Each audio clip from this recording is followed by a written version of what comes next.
बेटा यहाँ पे एक डिटर्मिनेंट का क्वेश्चन है, ठीक है। हमें क्या बोला है कि एक्स वाई और जेड पी एथ, टू क्यू एथ और थ्री आर एस टर्म्स हैं एच पी के। एक्स पी एथ टर्म है, वाई क्यू एथ, टू क्यू एथ टर्म है और Z three r s term है, लेकिन एच पी सीरीज़ का, ठीक है। और एक डिटर्मिनेंट दिया है X Y Z. First row है 1/x 1/y 1/z, फिर second row P, two Q, three R और 1 1 1, ये डिटर्मिनेंट दिया है, इसकी वैल्यू निकालनी है।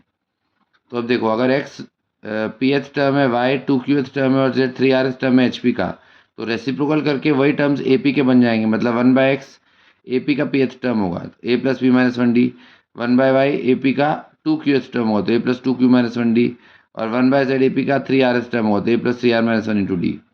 अब फर्स्ट रो में 1/x 1/y 1/z लिखा था तो उसकी जगह हमने पुट कर दिया a plus b minus one d, a plus two Q minus one d और a plus three are minus one d, correct. और बाकी दो रोज एज इट इज रही।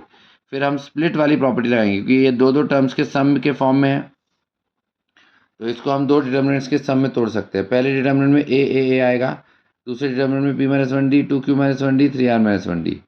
अब देखो, पहले डिटर्मिनेंट से फर्स्ट रो से हम ए कॉमन ले सकते हैं। अगर ए कॉमन लिया तो 1 1 1, अब बना फर्स्ट रो और थर्ड रो सेम हो गया, फर्स्ट रो भी 1 1 1, थर्ड रो भी 1 1, तो ये तो जीरो हो गया।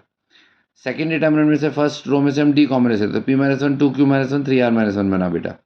बाकी दो रोज एज इट इज है, और इसमें अब रो ऑपरेशन लगा दिया, आर वन में R one plus R three, तो अगर पी माइनस वन में वन ऐड किया तो ये पी बनेगा, टू क्यू माइनस वन में वन ऐड किया तो टू क्यू, और थ्री आर माइनस वन में वन ऐड किया तो थ्री आर। तो ऐसा रो ऑपरेशन लगाने के बाद फर्स्ट रो और सेकंड रो सेम हो गई, P two Q three R, P two Q three R. तो जब दो रोज आइडेंटिकल हो गई तो ये भी जीरो हो गया, मतलब ये भी जीरो, ये भी जीरो, तो जीरो प्लस जीरो मतलब ओवरऑल डिटर्मिनेंट आ गया बेटा जीरो। ओके।